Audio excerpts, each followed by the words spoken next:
हाँ जी, अस्सलाम वालेकुम। कैसे बेटा आप सब लोग? हाँ जी बेटा, कंफर्मेशन दे दीजिएगा।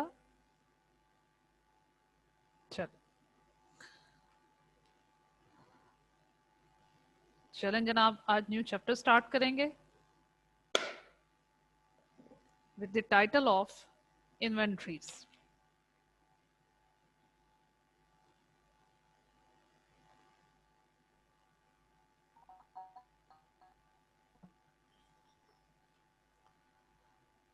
अतीब कुछ पूछना चाह रहे हैं बेटे? नहीं मैम।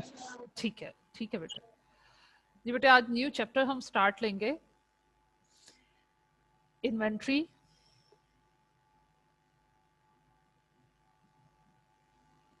मतलब स्टॉक। वो आइटम्स जो हमारे स्टोर रूम में वेटिंग लिस्ट में पड़े हुए हैं उन्हें हम बोलते हैं, जो वेटिंग लिस्ट में स्टोर रूम में हमारे आइटम्स पड़े हुए हैं उन्हें हम बोलते हैं इन्वेंट्रीज या फिर स्टॉक। आपके ट्रेडर की जो इन्वेंट्री है उसमें सिंगल कैटेगरी ऑफ आइटम्स पड़े होते हैं। टाइप्स ऑफ इन्वेंट्री की बात करें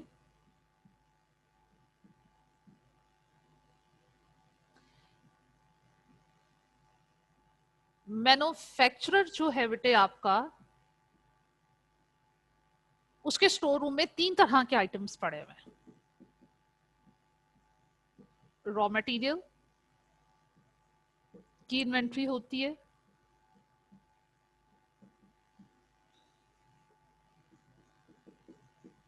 work in process WIP,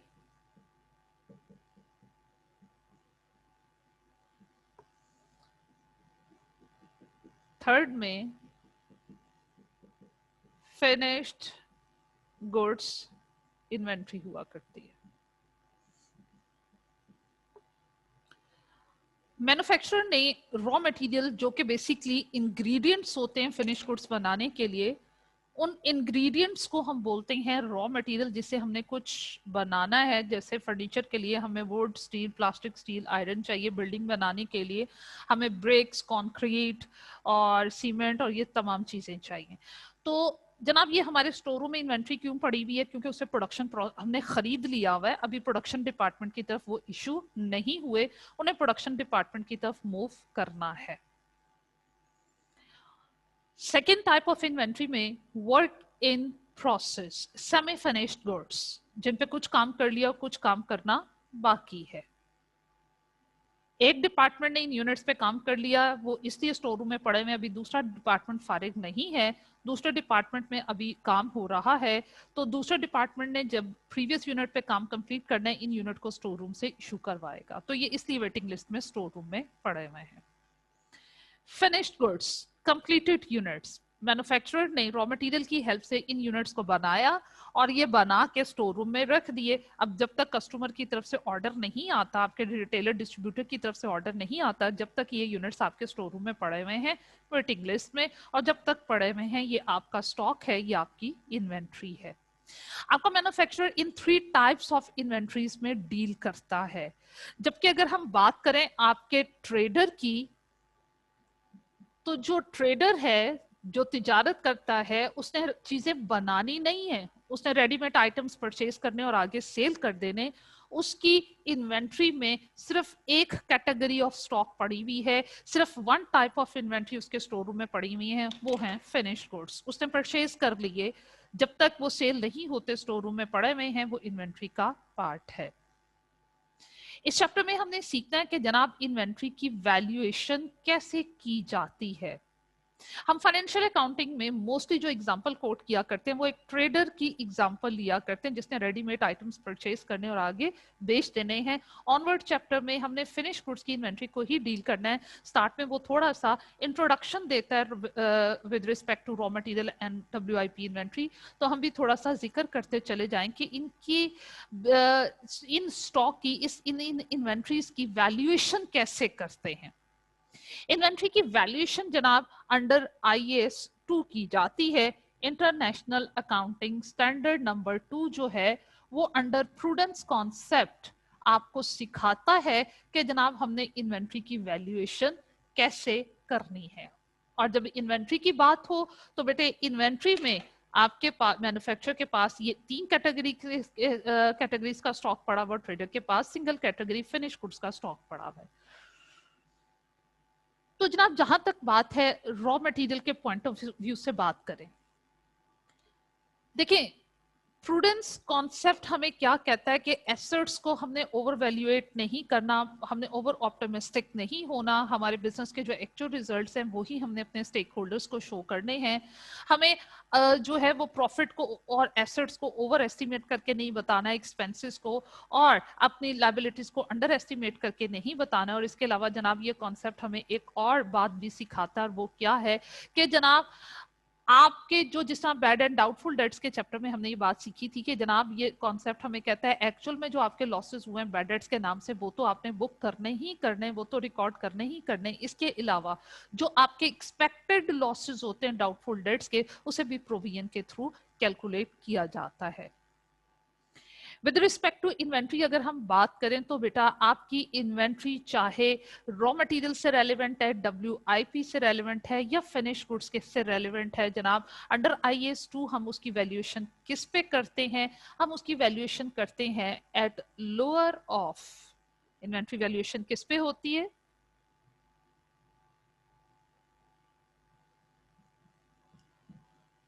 inventory valuation होती है जनाब लोअर ऑफ कॉस्ट और NRV। इनको वन बाय वन हम डिस्कस करेंगे। जो भी इन्वेंट्री है हम उसकी दोनों वैल्यूज को कैलकुलेट कर लेते हैं, कॉस्ट को भी कैलकुलेट कर लेते हैं और NRV को भी कैलकुलेट कर लेते हैं। इनमें से जो कम वैल्यू होती है उस पर स्टॉक की वैल्यूएशन होती है। NRV stands for net realisable value.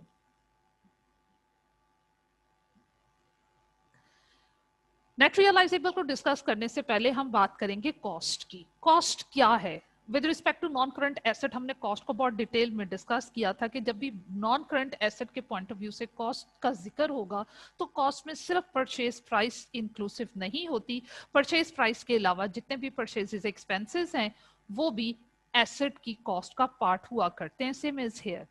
जब भी हम एसेट्स की बात करेंगे, चाहे वो आपके करंट एसेट्स हैं या नॉन करंट एसेट्स हैं, जब भी हम कॉस्ट की बात करेंगे तो बेटे उस कॉस्ट में सिर्फ और सिर्फ परचेज प्राइस या मैन्युफैक्चरिंग प्राइस इंक्लूड नहीं होती, उसके अलावा उसमें मैन्युफैक्चरिंग कॉस्ट, और अगर आप ट्रेडर हो तो फिनिश गुड्स बना नहीं रहे हो, खरीद रहे हो, तो परचेज प्राइस के अलावा उसमें जितने भी रेलिवेंट परचेज एक्सपेंसेस हैं वो कैपिटलाइज करेंगे, वो इन्वेंट्री की कॉस्ट में ऐड करेंगे।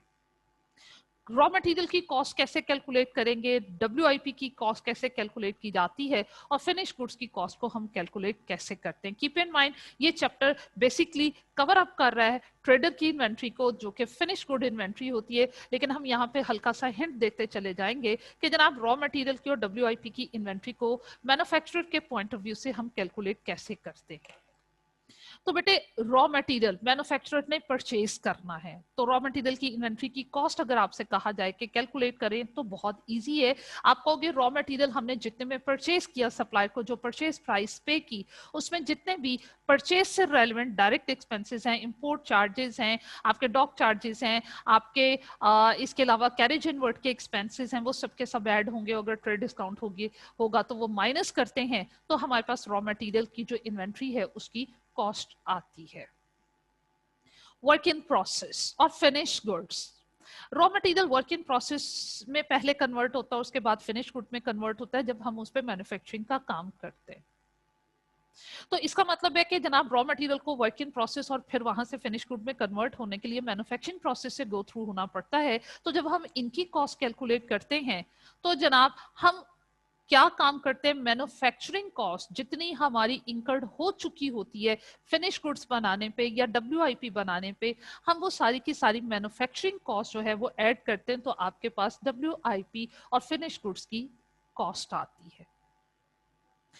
ट्रेडर के पॉइंट ऑफ व्यू से बात करें, ट्रेडर ने फिनिश गुड्स के आइटम परचेज करने हैं, तो जब वो परचेज करता है, बनाता नहीं है, तो फिनिश गुड्स में हम मैन्युफैक्चरर के पॉइंट ऑफ व्यू से जब कॉस्ट कैलकुलेट करते हैं तो मैन्युफैक्चरिंग कॉस्ट लेते हैं, लेकिन ट्रेडर के पॉइंट ऑफ व्यू से जब फिनिश गुड्स की कॉस्ट लेते हैं तो जनाब purchase price plus all relevant purchases expenses add करेंगे तो आपके पास फिनिश गुड्स की कॉस्ट आएगी। अब जनाब नॉर्मली अब ऑनवर्ड जो है मैं जिक्र करूंगी आपके ट्रेडर की ही एग्जांपल को हम कैरी ऑन करेंगे, और जब ट्रेडर के पॉइंट ऑफ व्यू से बात होगी तो फिनिश गुड्स की इन्वेंट्री की का हमेशा जिक्र होगा। मैम जी बेटे। मैम ये WIP की बताइएगा दोबारा प्लीज एक दफा। Work in process, semi finished goods, जिन पे कुछ काम हो गया कुछ काम होना बाकी है। काम होने का मतलब है ये मैन्युफैक्चरिंग प्रोसेस से गो थ्रू हो चुके। क्वेश्चन में वो बताया जाता है, आपने कॉस्टिंग में जाके इसको डिटेल में पढ़ना है। वो क्वेश्चन में बताता है ये यूनिट्स 40%, 50% या 60%, जितने परसेंट भी कंप्लीट है हम उतने परसेंट मैन्युफैक्चरिंग कॉस्ट जो है वो इन यूनिट्स को चार्ज करते हैं, तो WIP की कॉस्ट आ जाती है।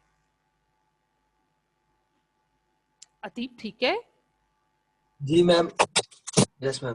ठीक है। अब मैम हमने हमारे इस चैप्टर मैम आपके हमारा चैप्टर में जो सिर्फ ट्रेडर के पॉइंट ऑफ व्यू से हमने फिनिश गुड्स की इन्वेंट्री को कंसीडर कर, रॉ मटेरियल और WIP को नहीं मैम हम करेंगे ना इस नहीं, वो चैप्टर में? कॉस्ट अकाउंटिंग में जो है वो स्पेसिफिकली उसको डील किया जाता है। हमने ट्रेडर के पर्सपेक्टिव से फिनिश गुड्स की इन्वेंट्री को यहाँ कंसीडर करना है।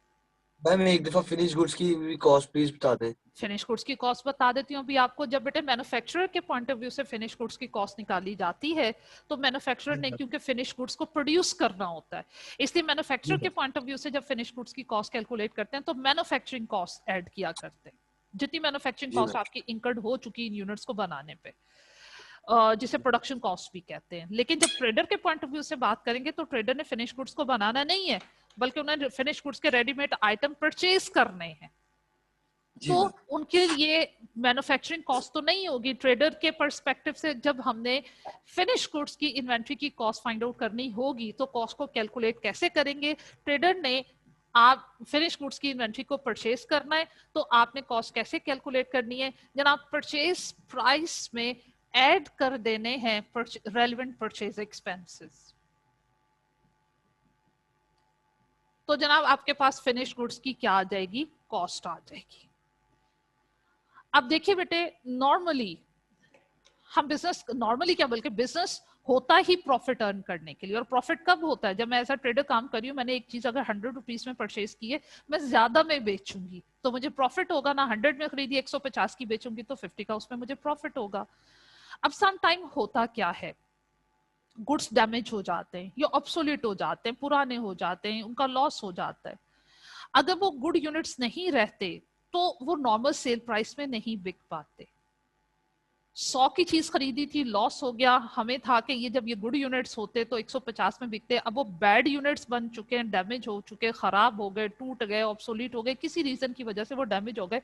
अब जनाब वो सिर्फ 90 में बिकेंगे, वो सिर्फ 90 में सेल हो पाएंगे। खरीदा कितने में था? 100 में खरीदा था। जब मैं 90 में बेचूंगी तो मुझे पता है कि इस पे मुझे 10 रुपीज पर यूनिट का लॉस होगा। अभी हुआ नहीं, होगा। ये लॉस कब होगा? जब मैं यूनिट्स को बेचूंगी। अब प्रूडेंस कॉन्सेप्ट कहता है कि जनाब जब आपको कंफर्म हो जाए कि ये लॉस आपको फ्यूचर में होगा, रिकॉर्ड इट, एक्सपेक्टेड लॉसेस को भी बुक कीजिए। अब बैड और डाउटफुल डेट्स के पॉइंट ऑफ व्यू से एक्सपेक्टेड लॉस को जब हमने बुक किया था, हमने प्रोविजन क्रिएट की थी। इन्वेंट्री के एक्सपेक्टेड लॉस को हम कैसे बुक करते हैं, हम क्या करेंगे? वैसे हमने हमेशा क्लास में डिस्कस किया कि जनाब एसेट्स की वैल्यूएशन हमेशा कॉस्ट प्राइस पे करते हैं। हमने जब इन फिनिश गुड्स के आइटम को खरीदा था, हमने कॉस्ट पे 100 रुपीज पे रिकॉर्ड किया हुआ था।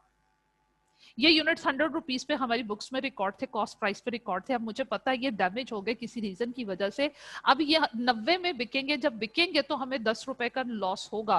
प्रूडेंस कॉन्सेप्ट कहता है कि जनाब अब आप एक काम कीजिए, वो जो 10 का लॉस होगा उसको पहले से ही बुक करने के लिए क्या कीजिए, जो कॉस्ट आपने 100 की रिकॉर्ड की हुई है उसमें से 10 माइनस कीजिए और इन्वेंट्री की वैल्यू को जो है उस प्राइस पे रिकॉर्ड कीजिए जिस प्राइस पे वो बिकेगा। वो जो एक्सपेक्टेड लॉस है पहले ही आप अपनी इन्वेंट्री में से माइनस कर दीजिए और इनकम स्टेटमेंट में लॉस चार्ज कर दीजिए। तो जनाब यहां तक की डिस्कशन में एक बात जो क्लैरिफाई हुई है वो क्या है, जो गुड यूनिट्स होते हैं वो हमेशा ज्यादा प्राइस में सेल होते हैं, उनकी सेल प्राइस कॉस्ट प्राइस से ज्यादा होती है।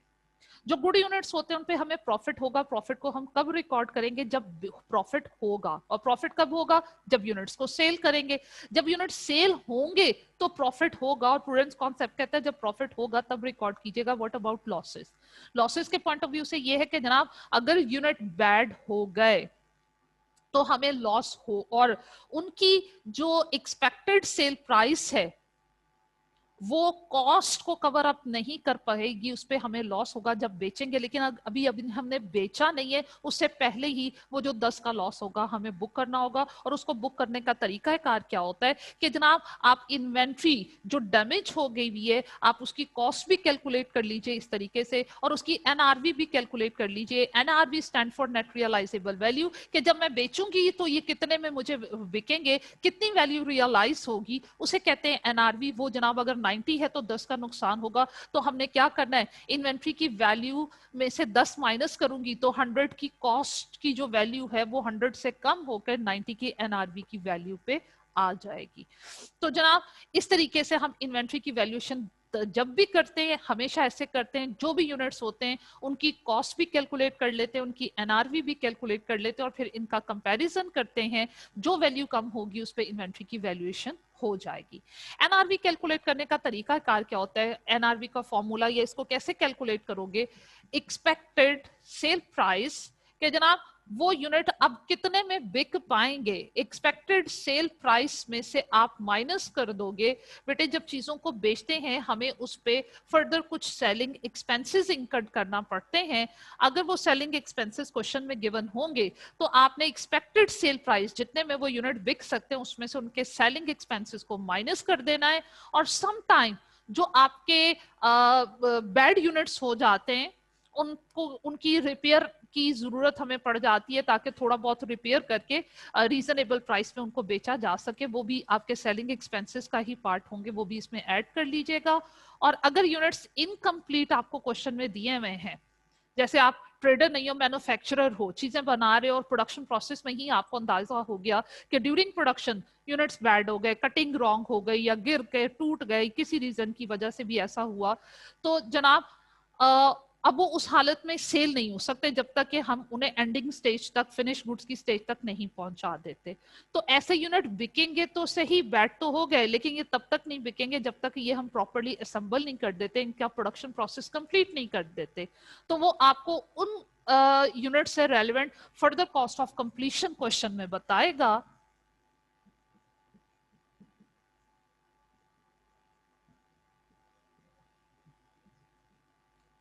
तो फर्दर कॉस्ट ऑफ कंप्लीशन और सेलिंग एक्सपेंसेस हम सेल प्राइस में से जब माइनस करते हैं तो जो नेट वैल्यू हमारे पास बचती है उसे कहते हैं नेट रियलाइजेबल वैल्यू। जैसे फर्स्ट कीजिए मैंने आपके सामने एग्जांपल कोट की कि भाई अब वो यूनिट्स मेरे बैड हो गए, 100 में मैंने खरीदे थे और अब वो 90 में बिक सकते हैं, लेकिन मुझे ये मालूम है कि 90 में बिकेंगे और उसको बेचने पे मेरे 5 रुपए के सेलिंग एक्सपेंसेस होंगे, तो मेरे पास बचत कितनी आएगी, मेरे पास पैसे कितने बचेंगे बेचने से? 90 रुपीज का मैंने बेचा, 5 के ऊपर मेरे सेलिंग एक्सपेंसेस और कोई further cost of completion incurred हो गई, तो इसका मतलब है कि मेरी एनआरवी कितनी हुई? 85 हुई। तो इन्वेंट्री की वैल्यूएशन के लिए आपने क्या करना है, कॉस्ट भी कैलकुलेट कर लेनी है, एनआरवी भी कैलकुलेट कर लेनी है, और दोनों का कंपैरिजन करते हुए आपने इन्वेंट्री की टोटल वैल्यू फाइंड आउट करना। अब तक की जो मैंने बात की आपसे उसकी प्रैक्टिस करने के लिए बुक्स निकालिएगा, इन्वेंट्री के चैप्टर पे आइए, पहले हम इतनी सी जो डिस्कशन की उसकी प्रैक्टिस करते हैं, फिर आगे चलते हैं।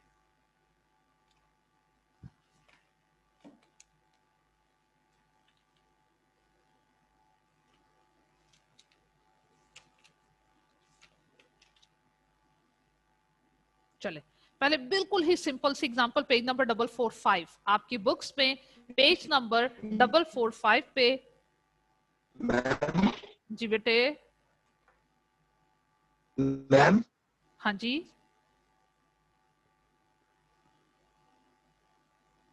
अतीब फिर रुक गए। अभी इस चैप्टर में बहुत कुछ डिस्कस करने वाला, अभी इसका इंट्रो लिया, पीछे जो पेजेस हैं वो मैंने खुद छोड़े हैं, वो भी बाद में डिस्कस करूंगी, पहले ये छोटी छोटी बातें आपके साथ डिस्कस कर लें। मैम फिट और लॉस होता है हमें, क्या कैपिटल लॉस लिंक करता है। क्या हुआ?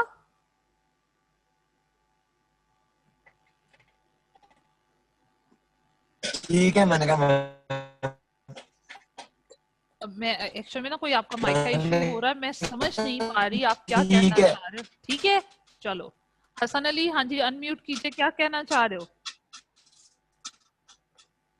मैम एक दफा आप ये रिवाइज कर देंगी? हाँ बेटे मैं एग्जाम्पल की हेल्प से आपको रिवाइज करती हूँ, स्लाइड में पीछे नहीं हटा रही। उसी के लिए मैंने आपसे कहा आप अपनी बुक्स पे आइएगा, पेज नंबर 445 पे। पहले छोटी छोटी सी एग्जाम्पल से अपनी बात को मैं क्लियर करूंगी, फिर हम आगे चलेंगे।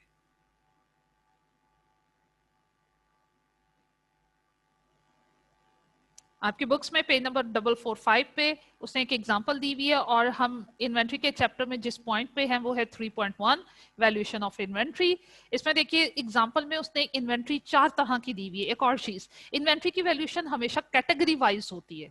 हमारे पास अगर हम मल्टीपल प्रोडक्ट में डील कर रहे हैं, हमारे पास जनाब रोस्ट्रम भी है, हमारे पास टेबल भी हैं, चेयर्स भी बना रहे, बेड भी बना रहे, फर्नीचर का कारोबार है लेकिन मुख्तलिफ तरह का फर्नीचर बना रहे। हर तरह का फर्नीचर जो है वो हमारी इन्वेंट्री के अलग से एक टाइप है। हर टाइप की इंडिविजुअल कॉस्ट का इंडिविजुअल एनआरवी के साथ कंपैरिजन करके फिर टोटल किया करते हैं। ऐसा नहीं है कि जितने भी हम डिफरेंट तरह के फिनिश प्रोडक्ट बना रहे हैं, हम वो शेल्फ्स बना रहे हैं, हम जनाब सोफा बना रहे हैं, टेबल बना रहे हैं, रोस्टम बना रहे हैं, सबकी कॉस्ट को पहले इकट्ठा कर लें, सबकी एनआरवी को पहले सम अप कर लें और बाद में टोटल का टोटल के साथ कंपैरिजन करें, ऐसा नहीं होता जनाब। एग्जाम्पल है बुक में पेज नंबर 445 पे, इसमें देखिए वो 4 तरह की इन्वेंट्री की कैटेगरीज आपको बता रहा है। Inventory item A1, inventory item A2, inventory item B1 and C1। इन सबसे रेलेवेंट देखो उसने आपको कॉस्ट भी बताई हुई है कि जो इन्वेंट्री आइटम A1 है ये हमने खरीदा कितने में था, 8000 उस पे हमारा एक्सपेंस हुआ था, कॉस्ट उसने बेटे खुद से कैलकुलेट करके बता दी। अब कहता है A1 को अगर हम बेचेंगे तो सेल प्राइस हमें क्या रियलाइज होगी 7800, लेकिन इनको बेचने पे जो हमारा सेलिंग का एक्सपेंस आएगा वो कितना आएगा 500। अब आपने क्या करना है, सेल प्राइस में से सेलिंग कॉस्ट को माइनस करके एनआरवी निकाल लेनी है। तो जनाब देखिए अगर मैं इसको बेचूंगी 7800 में बिकेगा, लेकिन बेचने के लिए मुझे 500 का सेलिंग एक्सपेंस करना पड़ेगा, तो मेरी एनआरवी कितनी हुई 7800 माइनस 500 7300।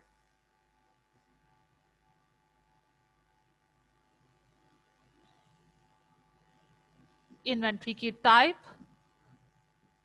कॉस्ट, एनआरवी और यहां वैल्यू और यहां लॉस, इस तरह इसको सॉल्व कर देते हैं। A1 कैटेगरी की जो इन्वेंट्री है उसकी कॉस्ट थी 8000, एनआरवी हमने कैसे निकाल ली, एक्सपेक्टेड सेल प्राइस 7800 में से सेलिंग कॉस्ट को माइनस किया, तो बेटा जी मेरे पास एनआरवी आई 7300। अब इन्वेंट्री जो कि हमने इनकम स्टेटमेंट में सीजीएस में से माइनस करनी होती है और बैलेंस शीट में ये हमारा करंट एसेट होता है, इसकी वैल्यू कौन सी लेंगे, या कॉस्ट लेंगे या एनआरवी, इन दोनों में से जो कम होगी वो वैल्यू लेंगे। अब मैंने क्या करना है, मैंने बेटे 8000 का कंपैरिजन 7300 के साथ करना है, तो भाई इन दोनों में से कम वैल्यू 7300 है, तो मेरी A1 की जो इन्वेंट्री है इसकी वैल्यू कितनी बनी, जो कम वैल्यू है 7300। अब इस पे अगर वो आपसे कहे कि लॉस फाइंड आउट कीजिए, तो मैं कैसे फाइंड आउट करूंगी, A1 की इन्वेंट्री के जो यूनिट्स हैं इन पे मेरा टोटल जो खर्चा हो चुका वो 8000 का हुआ था, जबकि जब ये बिकेंगे तो 7300 की मुझे वैल्यू रियलाइज होगी, तो इसका मतलब है कि जब मैं इसको बेचूंगी तो मुझे कितने का लॉस होगा, 700 का लॉस होगा, और वो मैंने इन्वेंट्री कम वैल्यू पे रिकॉर्ड करके समझिए लॉस को बुक कर लिया। कुरतुलैन बेटा अनम्यूट कीजिए। अस्सलाम वालेकुम मैम। वालेकुम अस्सलाम जी बेटे। मैम मुझे आपसे पूछना था कि आपने जैसे कि अभी कहा कि जो वैल्यूएशन हम लोग करेंगे वो हम लोग कैटेगरी वाइज करेंगे, तो मैम हम लोग मतलब अगर A1 को हम कर रहे हैं, हम C1 की पहले क्यों नहीं कर सकते? नहीं अब चाहे C1 की पहले कर लो, बट ये नहीं करना कि A1 A2 और जो इनकी कॉस्ट थी इनको टोटल कर लो, 8 + 14 + 16 + 6 करके पहले कॉस्ट का टोटल कर लो, फिर एनआरवी निकाल के टोटल कर लो, टोटल कॉस्ट का टोटल एनआरवी के साथ कंपैरिजन करो। ऐसा नहीं करते, कैटेगरी वाइज करते हैं। जिससे मैंने पहले A1 सॉल्व कर लिया, चाहो तो C1 अब सॉल्व कर लो। ये कहने का पर्पस ये, ठीक है बेटे। Thank you ma'am. You welcome. तो बेटा देखो A1 पे मुझे लॉस हुआ है 700 का, कैसे, 8,000 में मैंने खरीदा था और 8,000 का इस पे खर्चा हो चुका है, लेकिन मुझे मालूम है कि जब मैं इसको सेल करूंगी तो ये 7,300 में सेल होंगे और मेरा एक्सपेक्टेड लॉस कितने का है 700। और इस एक्सपेक्टेड लॉस को हम कैसे बुक करते हैं अंडर प्रूडेंस कॉन्सेप्ट कि भाई अब मैंने बुक्स में अपनी इन्वेंट्री को, इस एसेट को 8,000 पे रिकॉर्ड नहीं करना, 7,300 पे रिकॉर्ड करना है, 700 ऑटोमेटिकली माइनस हो गया, मेरा लॉस बुक हो गया। अब इसी तरह A2 की अगर हम बात करें तो बेटे A2 की जो इन्वेंट्री के आइटम्स हैं उनकी कॉस्ट है मेरे पास 14,000। और एनआरवी कैसे निकालेंगे, देखो वो कहता है कि आप जनाब इसको बेचोगे तो 18,000 में ये सेल होंगे और इनको सेल करने पे आपका 200 का एक्सपेंस आएगा। इनका मतलब है कि जब मैं इनको बेचूंगी जो वैल्यू रियलाइज होगी वो 17,800 की वैल्यू रियलाइज होगी। भाई इस पे तो प्रॉफिट होगा जब मैं इनको सेल करूंगी। तो प्रॉफिट अभी मैंने रिकॉर्ड नहीं करना क्योंकि ये अभी बिके नहीं है। मुझे कैसे आइडिया हुआ ये नहीं सेल हुआ, ये स्टिल मेरी इन्वेंट्री में, अगर बिक गए होते तो इन्वेंट्री में नहीं होते। तो भाई जब इनको बेचेंगे तब प्रॉफिट रिकॉर्ड करेंगे। और अभी करंटली मुझे क्या करना है, A2 के कितनी वैल्यू स्टॉक का पार्ट बनेगी, कम वैल्यू, तो 14,000 और 17,800 में से कम वैल्यू कौन सी है 14,000। इस पे मुझे कोई लॉस नहीं होगा, इस पे मुझे प्रॉफिट होगा। इसी तरह जनाब नेक्स्ट में देखो आपके पास है इन्वेंट्री आइटम B1। अब B1 से रेलेवेंट इंफॉर्मेशन को भी हम नोट कर लेते हैं। B1 की तरफ चलें तो जनाब हमारे पास B1 के यूनिट्स की टोटल कॉस्ट बता रहा है 16,000। 17,000 में ये बिकेंगे और इनको बेचने पे हमारा 200 का एक्सपेंस होगा। तो भाई 16,800 की वैल्यू रियलाइज होगी, इस पे भी मुझे 800 का प्रॉफिट होगा। और इन्वेंट्री की वैल्यूएशन लोअर ऑफ कॉस्ट और एनआरवी पे करते हैं, इन दोनों में से कम है 16,000, इस पे वैल्यूएशन होगी और इस पे भी मुझे कोई लॉस नहीं होगा। इसी तरह बेटे मैंने C1 को सॉल्व करना है।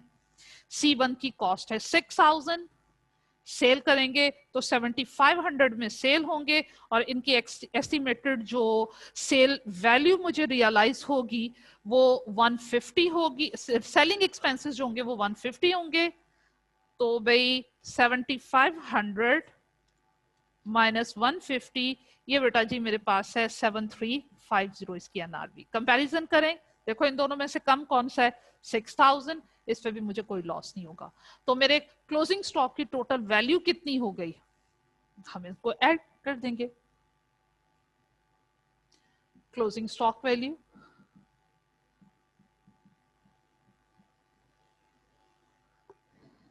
7,300 प्लस 14,000 प्लस 16,000 प्लस 6,000। तो जनाब मेरी इन्वेंट्री की जो टोटल वैल्यू 43,300 आई है, ये जो क्लोजिंग स्टॉक की वैल्यू है ये इनकम स्टेटमेंट में भी जाएगी और यही वैल्यू जाएगी आपकी बैलेंस शीट में।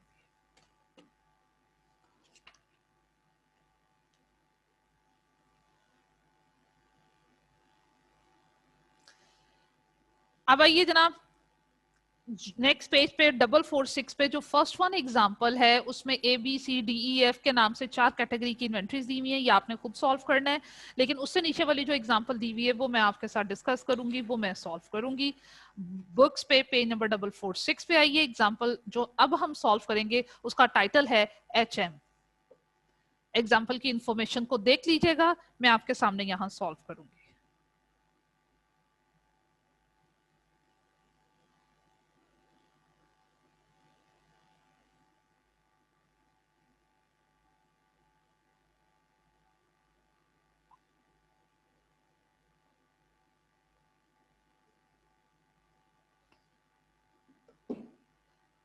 जी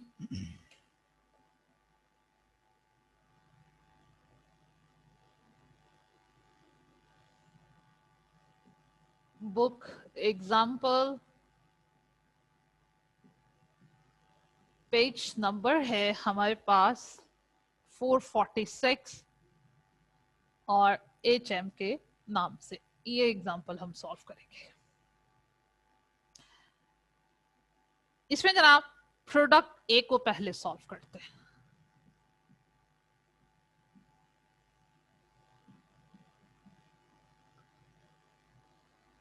प्रोडक्ट ए से रेलेवेंट जनाब कॉस्ट उन्होंने स्ट्रेट दी हुई है। प्रोडक्ट ए की कॉस्ट कितनी है प्रोडक्ट ए की जनाब कॉस्ट दी हुई है 100,000, एनआरवी की बेटे हमें कैलकुलेशन करनी है और गिवन इंफॉर्मेशन क्या क्या है उस पर जरा हम फोकस कर लेते हैं। जनाब कॉस्ट के अलावा वो हमें फर्दर इंफॉर्मेशन में क्या देता है, एक कॉलम है एस्टिमेटेड सेलिंग प्राइस, अगर हम बेचेंगे तो वो इतने में बिकेंगे और एस्टिमेटेड सेल प्राइस आपको कैलकुलेट करनी है और कैलकुलेट करने के लिए उन्होंने हमें हिंट दे दिया कि जनाब आपने 20% मार्कअप लेना है। एस्टिमेटेड सेलिंग प्राइस के अलावा उसने एस्टिमेटेड सेलिंग कॉस्ट भी दी हुई है और estimated cost to complete the sale, इन सेल को कंप्लीट करने के लिए इन यूनिट्स को सेल करने के लिए इन यूनिट्स को पहले कंप्लीट करना पड़ेगा, उस पर फर्दर एक्सपेंस है ऑफ कंप्लीशन ये भी दिया हुआ है। तो भाई सेल प्राइस में से एस्टिमेटेड सेलिंग कॉस्ट भी माइनस करेंगे और एस्टिमेटेड कॉस्ट टू कंप्लीट भी माइनस करेंगे तो हमारे पास एनआरवी आएगा। इसके अलावा उसने क्या इंफॉर्मेशन दी हुई है, ratio of credit sales based on past experience, हमारी टोटल सेल्स में कितने परसेंट क्रेडिट सेल्स हैं, कितने परसेंट कैश सेल्स हैं।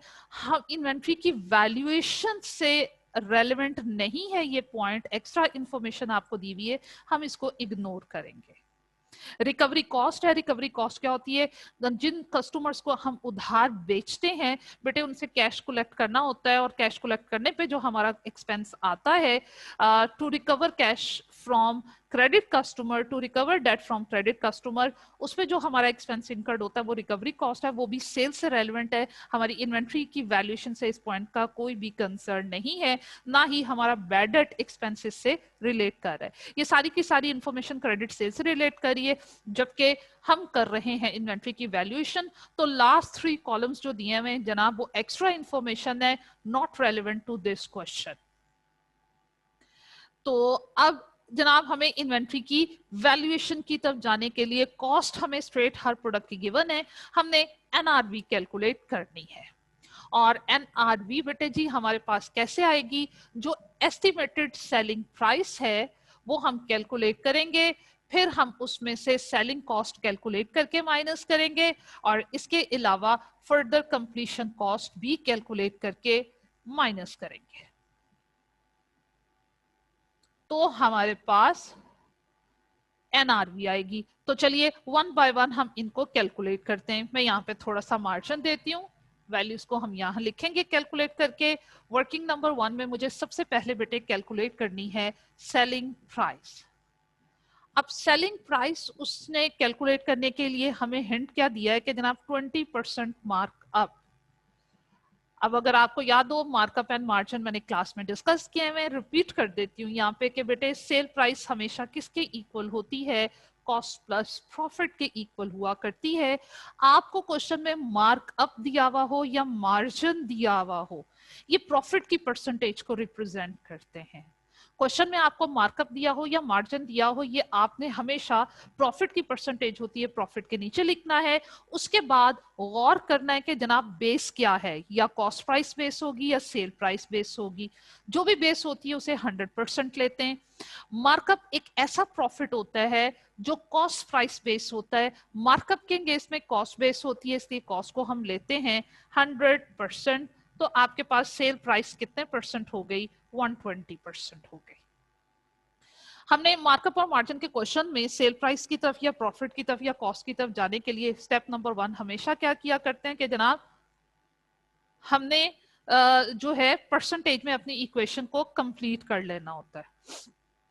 कंप्लीट कर लिया, अब उसके बाद क्वेश्चन में वो आपको सेल प्राइस, कॉस्ट या प्रॉफिट से रेलेवेंट कोई एक इंफॉर्मेशन देगा। जैसे मेरे पास यहाँ पे कॉस्ट की इंफॉर्मेशन है, कॉस्ट को कॉस्ट की परसेंटेज से डिवाइड करेंगे, सेल प्राइस फाइंड आउट करनी है, इसलिए सेल प्राइस की परसेंटेज से मल्टीप्लाई करेंगे। तो ये मेरे पास कितना हो जाएगा, 1 लाख कॉस्ट है, कॉस्ट को कॉस्ट की परसेंटेज से डिवाइड किया, सेल प्राइस फाइंड आउट करनी है, उसकी परसेंटेज से मल्टीप्लाई करोगे तो लीजिए आपके पास इस प्रोडक्ट की सेल प्राइस आ गई, जो कि कितनी है, 1,20,000। ये मैंने लिख दी।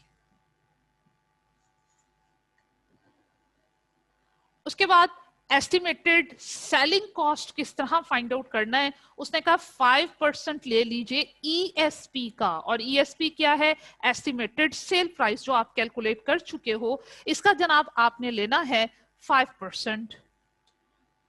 तो भाई इसका हम 5% लेंगे, जो वैल्यू आएगी वो बेसिकली हमारी सेलिंग कॉस्ट होगी। मैम 6,000। 6,000, शुक्रिया बेटे। जी। अब उसके बाद फर्दर कॉस्ट ऑफ कंप्लीशन, वो देखो कितना लेना है, वो कहते हैं 15% लीजिए, किसका? कॉस्ट का, और कॉस्ट कितनी है? 100,000, बिल्कुल ठीक है। तो बेटे उसका 15% लिया, 15,000। अब हमने क्या करना है जनाब, सेल प्राइस में से सेलिंग कॉस्ट और फर्दर कॉस्ट ऑफ कंप्लीशन को माइनस कर देना है। 120 -6 -15, देखो बेटे एनआरवी मेरे पास तो 99,000 आ रही है, आपके पास कितनी आ रही है? शाबाश, 99,000 जो है बेटे वो मेरे पास एनआरवी आ रही है। जो एनआरवी अब आपके पास आई है, इसका कंपैरिजन हमने किसके साथ करना है? कॉस्ट प्राइस के साथ। शाबाश, और देखो इन दोनों में से कम वैल्यू कौन सी है? मैम ये एनआरवी कम है। तो अली हैदर बेटे हमारे पास वैल्यू ऑफ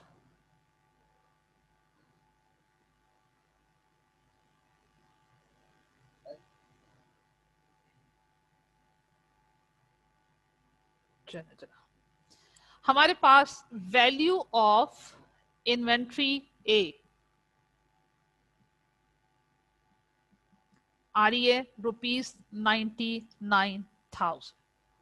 इस तरह हम हर कैटेगरी ऑफ इन्वेंट्री की वैल्यूएशन करते चले जाएंगे और जो इंडिविजुअल वैल्यू आएगी एंड में जाकर उसे एड अप कर लेंगे। तो चलो मिलके एक और करते हैं, बी प्रोडक्ट को भी सॉल्व करते हैं।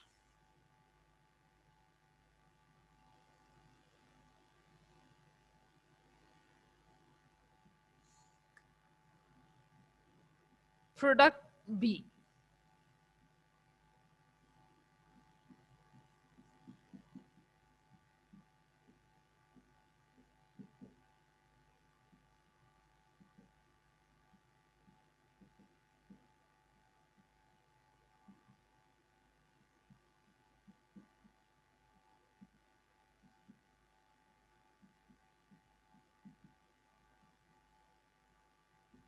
फर्दर कॉस्ट ऑफ कंप्लीशन लीजिए, हमने फॉर्मूला लिख दिया बेटे। अब जो प्रोडक्ट बी है उसकी कॉस्ट देखो, उसने क्वेश्चन में दी हुई है 2,70,000। अब इसकी भी सेल प्राइस हमें खुद कैलकुलेट करनी है, और वो सेल प्राइस में क्या कहता है? कहता है जनाब 15% सेल प्राइस किसके इक्वल है? 15% मार्जिन के इक्वल है। अब यहाँ पे भी मैंने क्या करना है, वो इक्वेशन बनानी है कि सेल प्राइस हमेशा किसके इक्वल होती है? कॉस्ट प्लस प्रॉफिट के इक्वल होती है। अब चाहे मार्कअप है या मार्जिन है, वो प्रॉफिट की परसेंटेज हुआ करते हैं, इसलिए मैंने प्रॉफिट के नीचे 15% लिख दिया। मार्कअप की को जब हमने सॉल्व किया था, मार्कअप में बेस्ड हुआ करती है कॉस्ट प्राइस, तो मैंने कॉस्ट प्राइस को 100 लिया। मार्जिन में जो बेटा बेस हुआ करती है वो हमारी सेल प्राइस बेस होती है, इसलिए मैंने सेल प्राइस को 100 लेना है, कॉस्ट को नहीं लेना 100। यहाँ पे मार्जिन का टाइटल यूज किया उसने। तो अब कॉस्ट कितने परसेंट हुई? इसका मतलब है कि जनाब इस इक्वेशन को कंप्लीट करने के लिए अगर यहाँ मैं 85% लिख दूं, ये इक्वेशन कंप्लीट हो जाती है। तो 15% मार्जिन का मतलब है कि सेल प्राइस 100% और कॉस्ट 85% है। अब लीजिए इक्वेशन जब कंप्लीट हो गई तो इजीली मेरे पास सेल प्राइस आ जाएगी। कॉस्ट प्राइस भी गिवन है और जो कि 2,70,000 है, इसको इसी की परसेंटेज 85 से डिवाइड कर देंगे। सेल प्राइस फाइंड आउट करना है, इसलिए सेल प्राइस की परसेंटेज से बेटे हम मल्टीप्लाई कर देंगे। 3,17,000। थैंक यू बेटा। अली हैदर बात 3,17,647 जी मैम। 6 के 6 39 47 जी ठीक है। तो जनाब ये हमारे पास सेलिंग प्राइस आ गई 3,17,647। अब बेटे सेलिंग कॉस्ट वो देखो मैम 85% किस तरह है? 85% कैसे आया? देखो बेटे मार्जिन है ना 15%। मार्जिन का वर्ड लिखा हुआ हो या मार्कअप का लिखा हुआ है, ये दोनों प्रॉफिट होते हैं। मार्जिन का वर्ड भी प्रॉफिट के लिए यूज होता है, मार्कअप का वर्ड भी प्रॉफिट के लिए यूज होता है। तो मैंने प्रॉफिट के नीचे 15% लिख दिया। पहले तो 20% था और वो 120% हो गया था, अब आपने 85% को किया है कॉस्ट देखो को। वहां पे मार्कअप था, जो मार्कअप प्रॉफिट होता है वो कॉस्ट प्राइस बेस होता है। तो जब मार्कअप का वर्ड उसने यूज किया हुआ होगा तो कॉस्ट के नीचे 100 लिखना है। जी यहाँ मार्जिन है, मार्जिन एक ऐसा प्रॉफिट है जो सेल प्राइस बेस है, तो सेल प्राइस के नीचे 100 लिख देना आप। ठीक, अब क्लियर हो गया। अब जब 100 में से बेटे 15 माइनस किया तो 85 ऑटोमेटिकली मेरे पास आ गया। जी मैम। चलो शाबाश। अब देखो सेलिंग कॉस्ट वो कहता है कि जो आपके पास आई है 3,17,647 की सेल प्राइस, उसका कितने परसेंट लीजिए? 3%। 9529 मैम। 9529, वो फिर आगे इग्नोर कर नहीं देते हैं। मैम, नो मैम, ये 3% आना है इसका। 3% अगर लेंगे, 317 का अगर 3% लेंगे तो आगे ये आता है आंसर 9529। ठीक हो गया। अच्छा, अब बेटा फर्दर कॉस्ट ऑफ कंप्लीशन के लिए क्या करें? देखो उसने क्या कहा है, 7% लोअर किसका लो? कॉस्ट का।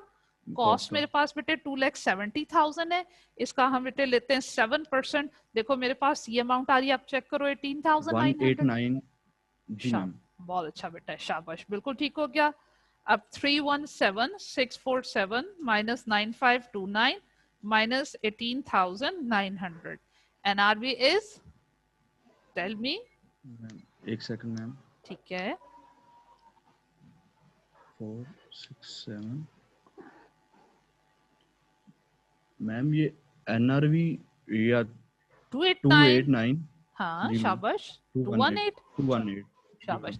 अब इन दोनों में से कम देखो वैल्यू हमारे पास कौन सी है? मैम ये 270 वाली है। 2,70,000। तो हमारे प्रोडक्ट जो बी है उसकी वैल्यू आई है जनाब 2,70,000। अच्छा बेटा, इसमें साथ साथ उसने एक कॉलम और बनाया हुआ है, लॉस का कॉलम। जहां पे एनआरबी कम होती है वो हमारा लॉस हुआ करता है। प्रोडक्ट ए में हमारी कॉस्ट थी 100,000 और एनआरबी थी 99,000। तो बेटे क्योंकि एनआरबी कम थी तो हमें मालूम है कि जब बिकेंगे तो 1,000 का हमें लॉस होगा। तो वहां पे प्रोडक्ट ए से रेलेवेंट मुझे 1,000 का लॉस हो रहा है। प्रोडक्ट बी के पॉइंट ऑफ व्यू से अगर देखें तो इसकी कॉस्ट है 2,70,000, लेकिन ये जब सेल होंगे, ज्यादा पैसों में सेल होंगे, इस पे लॉस नहीं, हमें प्रॉफिट होगा। और हमारा एक्सपेक्टेड प्रॉफिट कितने का है? 19,218 का हमारा एक्सपेक्टेड प्रॉफिट है। चलें जनाब, एक और स्टूडेंट को सॉल्व कर देते हैं, उसके बाद बेटे सी में सॉल्व कर दूंगी, डी और ई फिर आपने खुद सॉल्व करना है, और फिर जरा हम डिफरेंट एग्जांपल्स की तरफ चलेंगे। जी सी की तरफ आते हैं, प्रोडक्ट सी।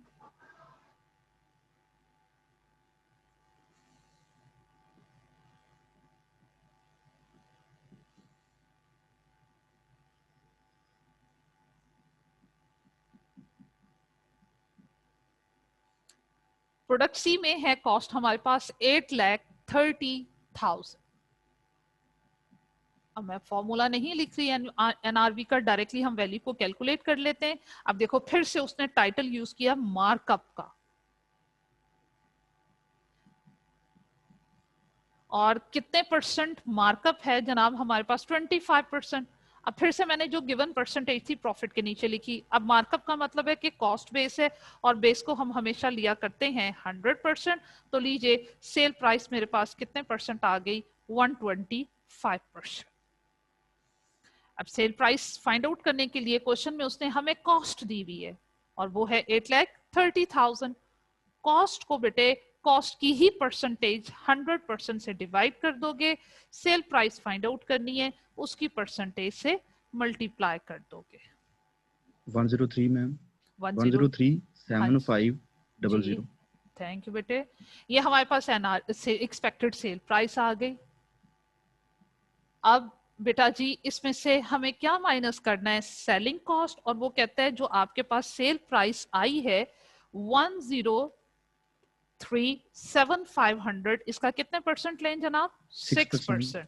तो बेटे 6% लिया, 62250। 62250।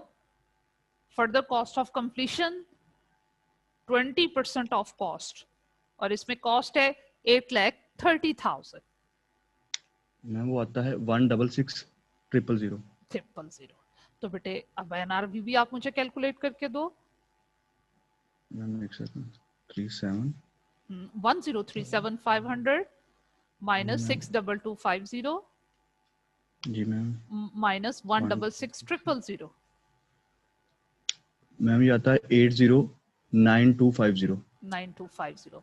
तो बेटे अब देखो इनमें से कम वैल्यू कौन सी है जनाब? एनआरवी कम है ना? मैम ये जी मैम 802 हाँ, ये इसकी वैल्यू हो गई। अब जहाँ पे एनआरवी कम होती है वहां पे हमें लॉस होता है, तो हम प्रोडक्ट सी को जब बेचेंगे तो हमारा लॉस कितना होगा, वो लॉस की वैल्यू कैलकुलेट मैम करने के लिए 8 लाख 20,000 हाँ 20 20,750 750 हमें इतने का लॉस होगा। हम स्टूडेंट को बताते भी हैं कि जनाब हम ये लॉस कैसे कैलकुलेट किया है।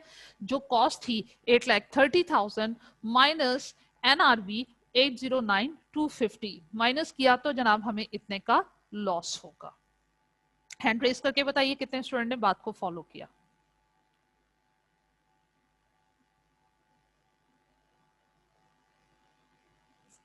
चलिए गुड हो गया। चलें जनाब, अब ये तो स्ट्रेट उसने इंफॉर्मेशन दी हुई थी, अब जरा थोड़ी डिफरेंट एग्जांपल करते हैं। नेक्स्ट पेज पे आइए 447 पे।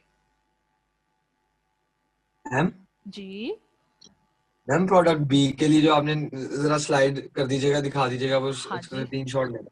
ठीक है बेटे, अभी दिखा देती हूँ आपको बेटे। ये लीजिए।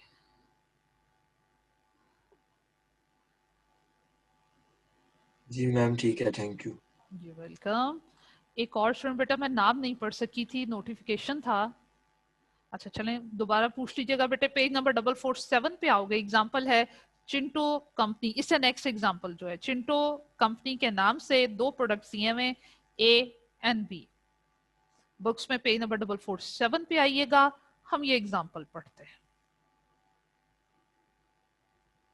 पैराग्राफ की फॉर्म में इंफॉर्मेशन आए तो जनाब हम कैसे कैलकुलेट करेंगे।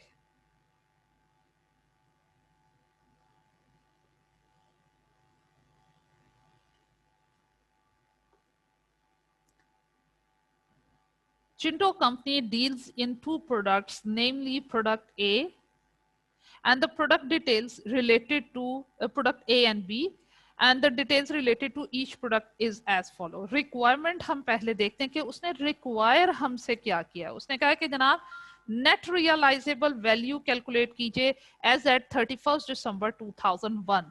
आपने सिर्फ एनआरबी कैलकुलेट करनी है, इसमें कॉस्ट आपको कैलकुलेट नहीं करनी। तो चलिए जनाब उन्हें एनआरबी कैलकुलेट करके देते। पहले प्रोडक्ट ए को सॉल्व करते हैं।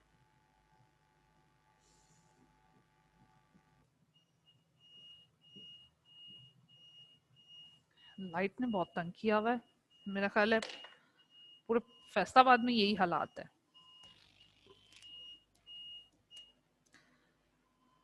एनआरवी हमने कैलकुलेट करनी है, रिक्वायरमेंट जहन में रहे, उसके अकॉर्डिंगली हम जनाब क्वेश्चन पढ़ने जा रहे हैं। 31 दिसंबर जी हमाद मुजीब अनम्यूट करो खुद को। अस्सलामुअलैकुम मैम। वालेकुम अस्सलाम। हाँ जी बेटे मैम आज का लेक्चर अपलोड करवा दीजिएगा। बिल्कुल हो मैम जाएगा। आज के सारे लेक्चर्स लेक्चर अपलोड, आज सब लेक्चर्स अपलोड हो रहे हैं, क्योंकि आज हर जगह वो इलेक्ट्रिसिटी के इश्यूज आ रहे हैं। तो बेटे लेक्चर्स आज के अपलोड हो रहे हैं, जैसे ये लेक्चर ओवर होगा ये भी अपलोड हो जाएगा। ठीक है ma'am, thank you. You welcome. At 31st December 2001, Chinto company had 100,000 units with the carrying amount of 400,000. जनाब हमारे पास इस वक्त जो यूनिट्स पड़े हुए टोटल वो 1 लाख यूनिट्स पड़े हुए, ठीक है। और उनकी टोटल जो कैरिंग अमाउंट बुक वैल्यू जो हमने मेंशन की हुई बुक्स में वो टोटल वैल्यू 4 लाख है। मतलब हमारा जो यूनिट है वो उनकी जो कैरिंग अमाउंट बुक वैल्यू जो है, कॉस्ट प्राइस जो है वो 4 रुपीज पर यूनिट है। अब इसमें से कहता है जो 20,000 यूनिट्स हैं उनको इन्होंने सेट असाइड कर लिया हुआ है for XYZ limited in terms of a firm sales commitment at ₹6 per unit. 20,000 1 lakh में से जो 20,000 यूनिट हैं हमने उनको बेचना है ₹6 पर यूनिट पे, ठीक है।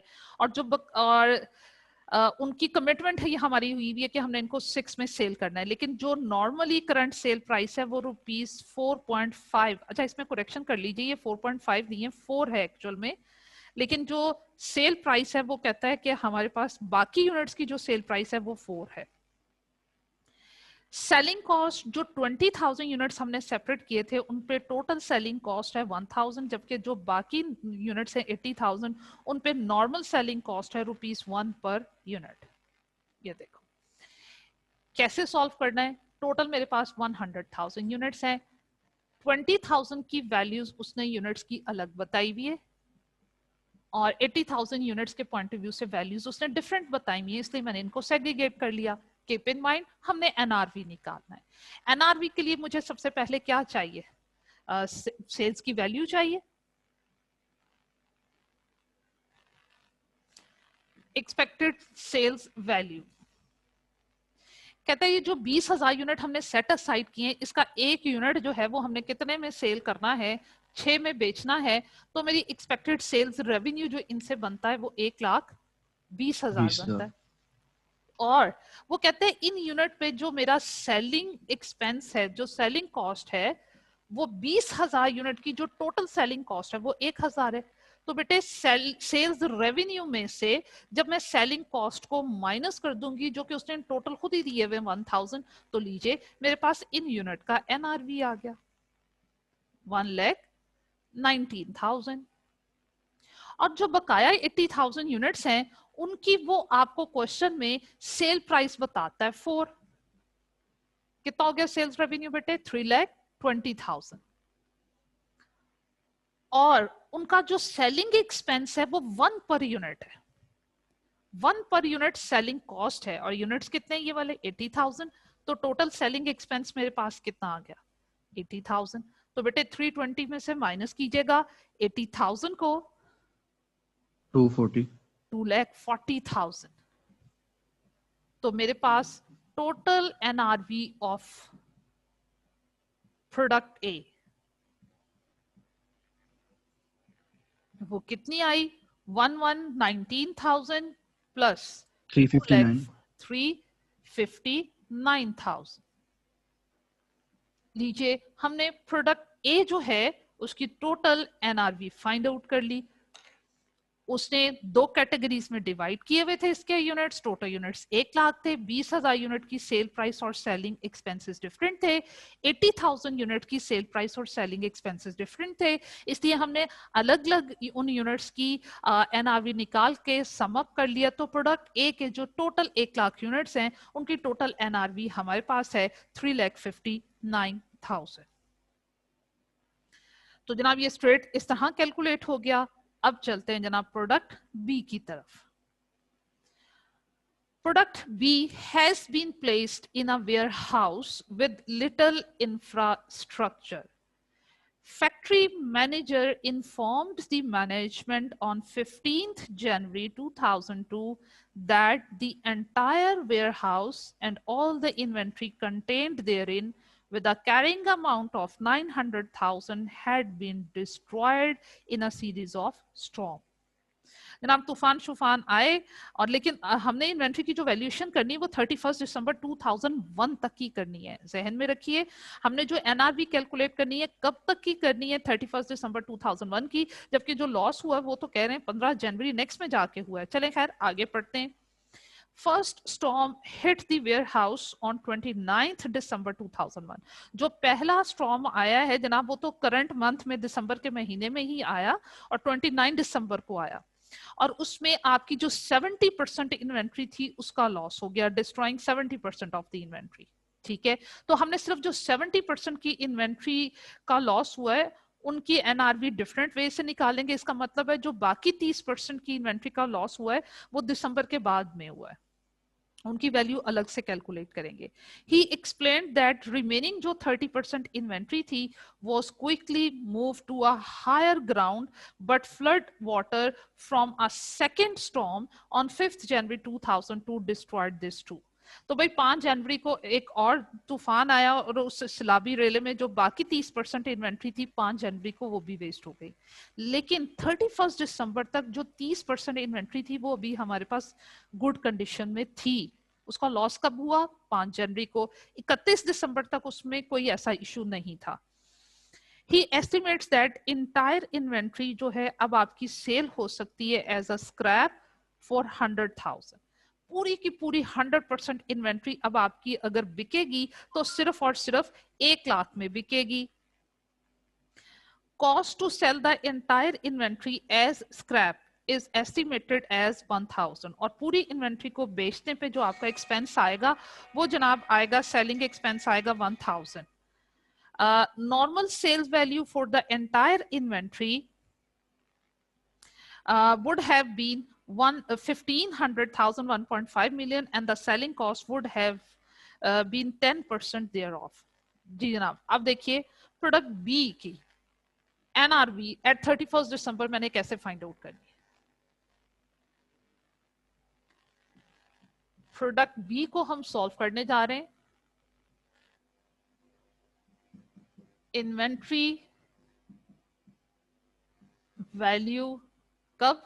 एट 31 दिसंबर 2001। अब जो टोटल इन्वेंट्री थी उसमें से 70% इन्वेंट्री मैंने अलग कर लेनी है, 30% इन्वेंट्री मैंने अलग कर लेनी है, क्योंकि जो 30% इन्वेंट्री का लॉस हुआ है वो 5 जनवरी को हुआ है, अगले साल जाके हुआ है, अभी उसका लॉस नहीं हुआ। वो जनाब 31 दिसंबर तक जो 30% इन्वेंट्री थी वो गुड कंडीशन में ही थी, और वो जब गुड कंडीशन में थी तो उनपे नॉर्मल वैल्यूज आपने अप्लाई करनी है, और नॉर्मल वैल्यूज अप्लाई करते हुए एनआरवी निकालनी है। और नॉर्मल वैल्यूज जो उसने दी हुई है क्वेश्चन में, वो कहता है पूरे की पूरी इन्वेंट्री की जो नॉर्मल सेल प्राइस थी वो 15 लाख थी, और जो नॉर्मल सेलिंग एक्सपेंसेस वो कहते हैं कि इसका 10%, 15 लाख का 10% कितना हो गया? 1,50,000। तो अगर सारी की सारी, मतलब ये मेरे पास बनता है 13,50,000, तो 13,50,000 की एनआरवी थी 100% इन्वेंट्री की, अगर वो गुड होते। लेकिन 31 दिसंबर तक जो गुड इन्वेंट्री थी वो मेरे पास 30% थी, 70% इन्वेंट्री का तो लॉस हो चुका था। तो मैंने जनाब जो 30% गुड यूनिट्स थे उनको ये वाली वैल्यू चार्ज करनी है जो गुड यूनिट्स की होनी चाहिए थी नॉर्मल। तो 13,50,000 इसका मैंने लेना है जनाब 30%, ये मेरे पास आता है 405,000। क्लियर हुआ? जी बेटे। मैम ये जो 13,50,000 है ये कंप्लीट इन्वेंटरी है विदाउट हाँ, कंसीडरिंग वो लॉस? पढ़ो सेकंड लास्ट लाइन में क्या कहता है? The normal sales value for the entire inventory would have been 1.5 million. जी मैम, ठीक हो गया ना? तो 31 दिसंबर तक जो गुड इन्वेंट्री थी वो 30% थी, वो अलग बात है कि वो 5 जनवरी को जाके उसका भी लॉस हो गया, लेकिन 31 दिसंबर तक वो गुड यूनिट्स थे, इसलिए मैंने नॉर्मल वैल्यूज उनको चार्ज कर दी। अब जो रिमेनिंग 70% इन्वेंट्री है उसका क्या करें? वो तो बैड हो गई, उनको बैड यूनिट्स वाली वैल्यूज चार्ज करेंगे। और वो क्या कहता है? कहता है जनाब अब वो जो बैड यूनिट हो चुके हैं इस वक्त, वो सारे के सारे जो बैड यूनिट अगर बिकते तो कितने में बिकते? 1 लाख में बिकते बैड यूनिट्स होते अगर सारे के सारे। ये भी एंटायर इन्वेंट्री की बताई हुई है, और एंटायर इन्वेंट्री की जो स्क्रैप वैल्यू है वो कितनी? 1000। तो अगर सारे के सारे यूनिट बैड होते तो एनआरवी होती मेरे पास 99,000, लेकिन क्योंकि 70% इन्वेंट्री बैड हुई है तो 70% इसकी मैं वैल्यू फाइंड आउट कर लूंगी। 99,000 का 70% ये मेरे पास आ जाएगा 69,300। 70% जो बैड इन्वेंट्री उनको बैड इन्वेंट्री की वैल्यूज चार्ज कर दी, जो 30% गुड यूनिट्स थे उनको नॉर्मल गुड यूनिट्स की वैल्यूज चार्ज करके नॉर्मल गुड वैल्यू की यूनिट्स जो वैल्यू है उसका 30% ले लिया, 70% बैड यूनिट्स थे, बैड यूनिट्स की टोटल वैल्यू में से 70% ले लिया, तो बैड यूनिट की एनआरबी 69,300, गुड यूनिट की 4,05,000। तो बेटा जी हम इसको ऐड करते हैं तो हमारे पास 4743 हाँ कितनी बेटे? 4743 4300 00 जी मैम। 00। तो ये बेटे मेरे पास टोटल एनआरवी आ गई for B product units. Ma'am हाँ जी मैम ये बैड यूनिट्स की ये समझ नहीं आई मैम 70% से, मैम इसकी कैसे निकली है ना? देखो उसने क्वेश्चन में पता है क्या बताया? उसने कहा कि अगर सारे के सारे बैड यूनिट्स हो जाएंगे तो वो 1 लाख में बिकेंगे और उनपे सेलिंग कॉस्ट होगी 1,000, और अगर सारे के सारे गुड यूनिट्स होंगे तो वो बिकेंगे 15 लाख में और उनकी सेलिंग कॉस्ट होगी 1.5 लाख। अब ना तो सारे गुड थे ना सारे बैड थे। बैड थे 31 दिसंबर तक 70%, उनकी बैड यूनिट्स की टोटल एनआरवी निकाल के उसका 70% ले लिया। जी मैम। और जो 30% यूनिट्स थे वो गुड यूनिट्स थे, तो गुड यूनिट्स की टोटल वैल्यू का 30% ले लिया और फिर उनको ऐड कर दिया। अब क्लियर हुआ? जी मैम। ठीक है चलो मेरा बेटा, अब जनाब मैम। इंशाल्लाह अस्सलाम कल वालेकुम मैम। वालेकुम अस्सलाम। मैम ये 70% तो हम पहले ही निकाल रहे हैं, फिर 70% से मल्टीप्लाई क्यों नहीं कर बेटे रहे हैं मैम? देखो 1 लाख के साथ उसने लिखा हुआ है एंटायर, अगर तमाम के तमाम यूनिट्स बैड होते तो वो 1 लाख में बिकते। दोनों के साथ उसने एंटायर का वर्ड यूज किया हुआ है, एंटायर का मतलब 100% के पॉइंट ऑफ व्यू से वो बात कर रहा है। Okay ma'am. ठीक है, और कुछ क्लियर हो गया? चले जनाब, इस पर फर्दर डिस्कशन कल के लेक्चर में होगी। जब तक के लिए अल्लाह हाफिज। और लेक्चर अपलोड हो जाता है अभी।